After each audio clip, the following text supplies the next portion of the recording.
ఇవాళ మనం నైమిషారణ్యం యొక్క విశిష్టత తెలుసుకుందాం. మనలో ఎంతోమంది సత్యనారాయణ స్వామి వ్రతాలు చేయించుకుంటూ ఉంటాం, చూస్తూనే ఉన్నాం. అక్కడ కథల్లో భాగంగా మొదలుపెట్టగానే సూత మహాముని శౌనకాది మహామునులకి చెప్పారయ్యా అని చెప్పి తెలుసుకుంటూ ఉంటాం. అసలు ఈ సూత మహాముని ఎవరు? భారతం ప్రకారంగా అయితే శ్రీకృష్ణ ద్వైపాయనుడు అంటే వేదవ్యాసుడు అష్టాదశ పురాణాలు రాసి తాను వక్తగా ఉండకుండా నైమిషారణ్యంలో శౌనకుడు మొదలైన మహర్షులు దీర్ఘసత్ర యాగం చేస్తుంటే అప్పుడు ఆ వ్యాస భగవానుడి యొక్క శిష్యుడు రోమహర్షణుడి కుమారుడైనటువంటి సూత మహర్షి ద్వారా సత్కాలక్షేపంగా ఈ పురాణాలు చెప్పించాడు. అసలు ఈ శౌనకాది మహామునులు ఆ దీర్ఘసత్ర యాగాన్ని నైమిషారణ్యంలో ఎందుకు చేశారు, నైమిషారణ్యానికి ఉన్న పవిత్రత ఎలా వచ్చింది అన్నదానికి సమాధానం దేవి భాగవతంలో కనిపిస్తుంది.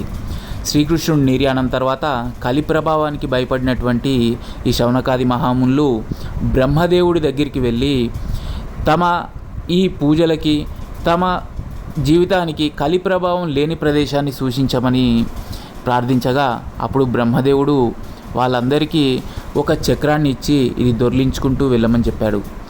ఈ చక్రం ఎక్కడైతే పడి శిథిలమవుతుందో ఆ ప్రదేశంలో కలి ప్రభావం ఉండదు, ఆ కలిదోషం లేకుండా మీరు మీ పూజాది కార్యక్రమాలు చేసుకోవచ్చు అని చెప్పారు.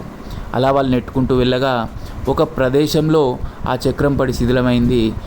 ఆ ప్రదేశమే ఇప్పుడు నైమిషారణ్యంగా అయ్యింది.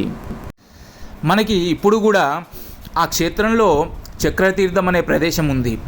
ఆ శౌనకాది మహాములు తీసుకొచ్చినటువంటి చక్రమే ఇది అని చెప్పని అందరూ విశ్వసిస్తారు, అది నిజం కూడా.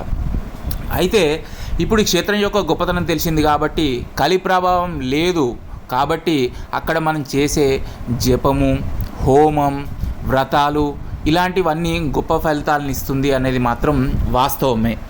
అందుకోసమే జనులందరికీ ఉపయోగపడేటువంటి ఈ అష్టాదశ పురాణాలన్నీ కూడా ఈ సూత మహర్షి శౌనకాది మహామునులకి అక్కడే తెలియజేయడం జరిగింది.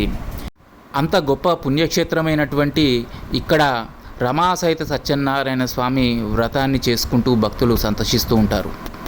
శుభం భూయాత్.